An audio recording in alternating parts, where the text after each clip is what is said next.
តាំងពីផ្សារវត្តមនីសាទរក្នុងចិត្តត្រេកអរសំដៅទៅភូមិកំណើតឆ្លងពោធ្លាប់សង្កាត់ចំការពោខបផ្លារៀងរូតាមចំការមករដូវវស្សាគង្គាថ្លាយំទន្លេមេគង្គនាំខ្ញុំទៅភូមិកងប្រាំងទីកងនោះហើយដែលខ្ញុំជំពាំងដូចរ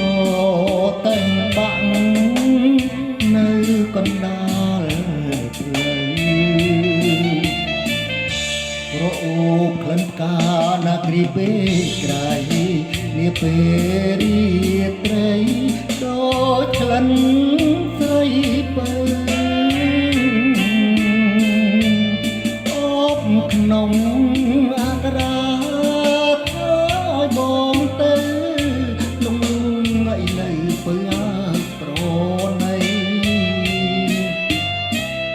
ក្លិនផ្កាណាគ្រីនារីកោះប្រាំងបងសូមរួមរៀនស្មោះស្ម័គ្រនឹងនាគ្រីស្រី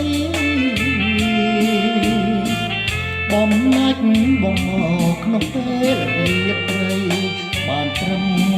សំដីក៏អស់ចិត្តដែរ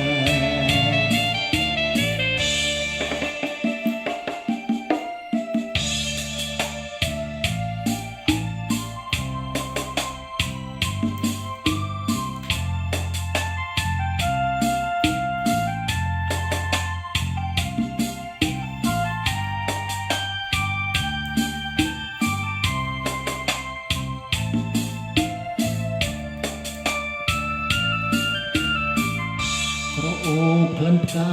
ណាគ្រីពេលក្រៃនាពេលរាត្រី